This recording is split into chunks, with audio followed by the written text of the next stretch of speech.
Dengan kedua tanganku ini ku angkat dirimu yang hina dari debu-debu jalanan. Ku sucikan dengan air cinta, ku hiasi tubuhmu dengan gaun indah dan perhiasan, agar semua wanita iri melihatmu. Lalu aku jadikan dirimu permaisuri dalam hidupku. Ku curahkan dan ku letakkan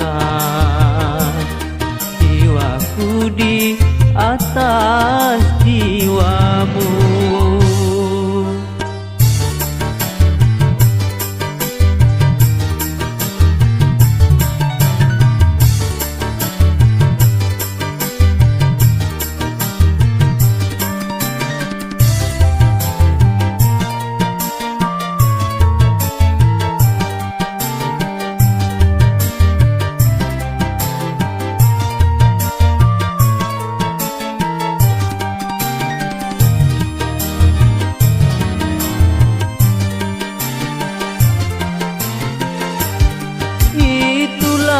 Pengorbanan diriku dari harta cinta sampai raga, agar kau kembali ke jalan benar, jalan yang diridhoi Tuhan.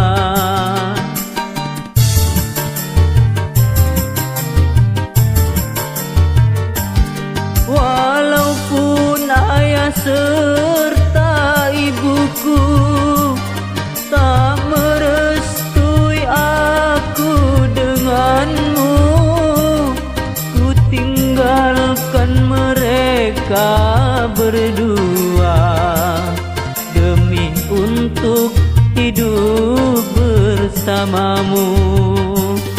Tapi mengapakah kini engkau pergi, lari bersama laki-laki lain?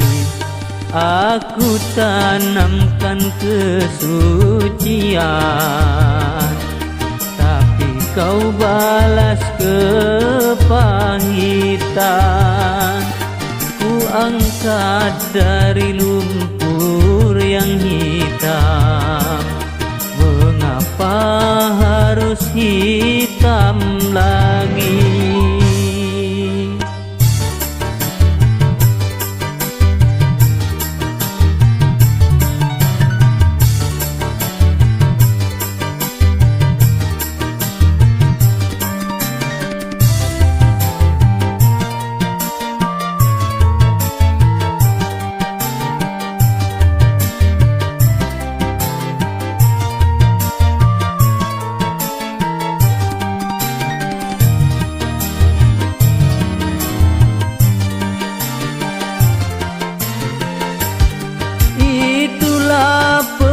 Pengorbanan diriku dari harta cinta sampai raga, agar kau kembali ke jalan benar, jalan yang diridhoi Tuhan.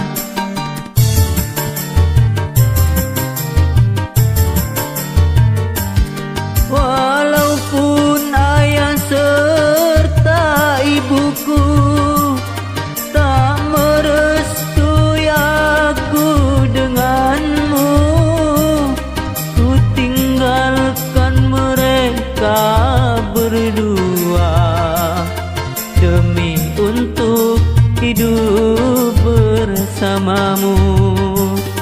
Tapi mengapa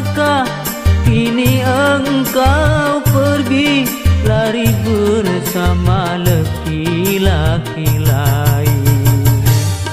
Aku tanamkan kesucian, tapi kau balas kepahitan. Ku angkat dari lumpur yang hitam, mengapa harus hitam lagi?